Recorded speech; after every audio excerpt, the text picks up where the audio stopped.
students falling behind and what should teachers do about it? By Rebecca Chaney. So I'm going to start with talking about my background as a teacher. This is my 6th year teaching in JCPS, my 5th year teaching 3rd grade, which is the first tested year for K-Prep. So I'm required to prepare the students for their first year of testing, which is stressful for both the teacher and the students. I've taught in two Title I schools and currently teach at a non-Title I school. And I also graduated from Bellarmine in 2012 with dual certification in elementary and learning behavior disorder.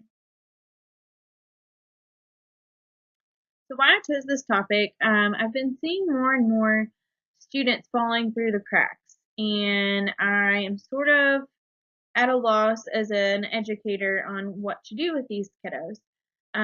So some concerns that I've had recently, it's been more and more difficult for students to qualify for ECE services. Um, the RTI process to get them referred for ECE is a really daunting process, and it's become more paperwork and more time consuming for teachers, stressful for parents because they just want their children to get help that they need. And then also the students because they have to, do a lot more assessment than their other peers. Also in 3rd grade, I'm able to P5 students, which is, hold them back. And I believe that retention in 3rd grade is too late. That's the year that a lot of times they wait to refer kids for ECE and retain them. And I just think that, we're doing comprehension in 3rd grade and not so much of the decoding part of reading. And so I feel that that is too late to hold kids back. So the questions I asked myself before researching were, what happens to students who don't qualify for ECE? Why are they falling behind? And what can teachers do to help these students? So my first question was, which students are falling behind?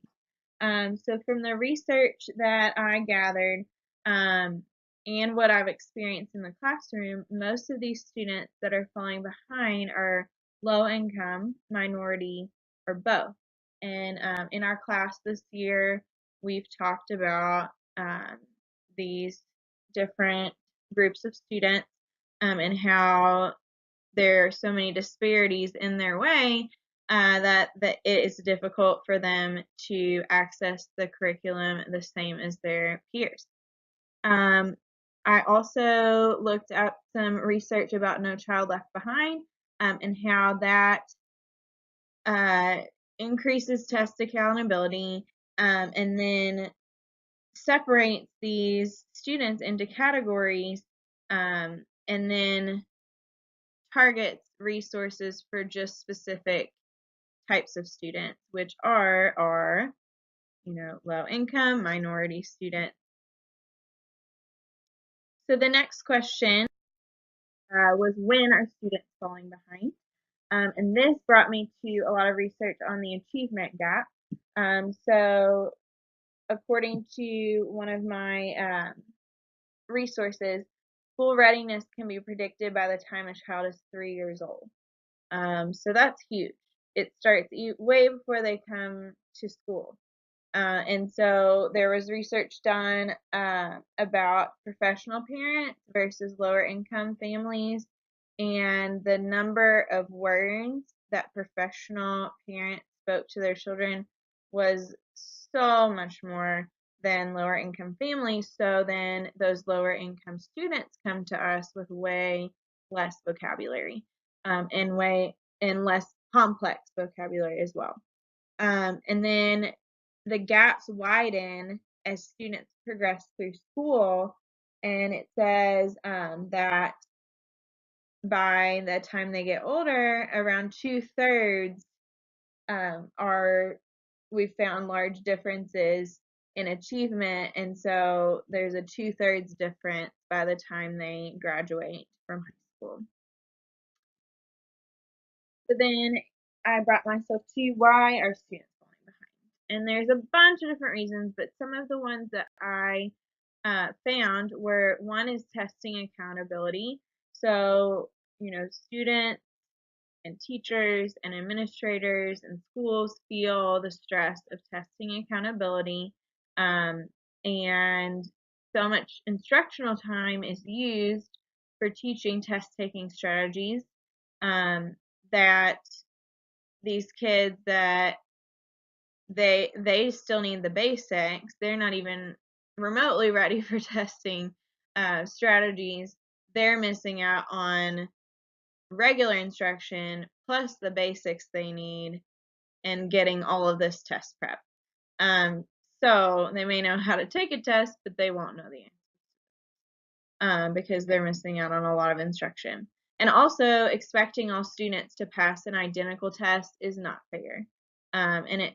One resource I said that students of color, students with disabilities, English language learners, and low-income students are failing state graduation tests at rates as high as 60% to 90%, leaving them to face bleak futures. So if we're putting all of our focus into a test score, these kids are not going to succeed. And then there's a lot of outside factors that, as teachers, we have little to no control over. And these are low birth weight, mothers using drugs while pregnant, medical ailments, food insecurity, pollution, family violence, and neighborhood poverty. So then I researched some ways for teachers to close the gap. One way was taking a cognitive approach to teaching. So this is basically engaging students in powerful thinking strategies and providing scaffolding so that they can be successful with complex tasks. So a lot of times with these lower income and minority students, we want to sort of dumb things down, but this is actually saying that you need to provide complex tasks and then do, small group and whole class discussions and scaffolding so that they're able to work through it. So sort of embedding those basic skills into a more complex task. So the main thing is that students are engaged. That's the main thing we want to happen. And then another way that teachers can help close the gap, and this is actually, for more administrators and colleges, is to provide further training on how to deal with struggling students, especially in reading. Because reading, if they are struggling in reading, they're most likely struggling in every other subject, like even math with word problems. Science and social studies, a lot of reading involved, writing directly connected to reading. So if we targeted reading and knew how to help those struggling students, then they would show improvements in the other subjects as well. A third thing that we need to think about is communicating with the community and the government about those outside factors that we can't control. So, talking with government leaders on what can you do to support our schools, because they are part of your community.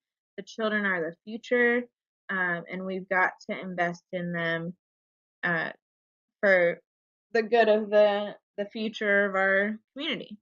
And then a fourth thing is to increase parental involvement, which in our class we did the family engagement plan. So it's been shown that students that have parents involved in school perform better academically in school. And they also, value their education more. So if their parents are involved and they see that, then they're going to want to be more involved as well. And then another one is a shift in the RTI practices. So a couple of things that I read about were to have focus on comprehension instead of just decoding for interventions, and then also embedding intervention time into a literacy block instead of doing a separate time completely.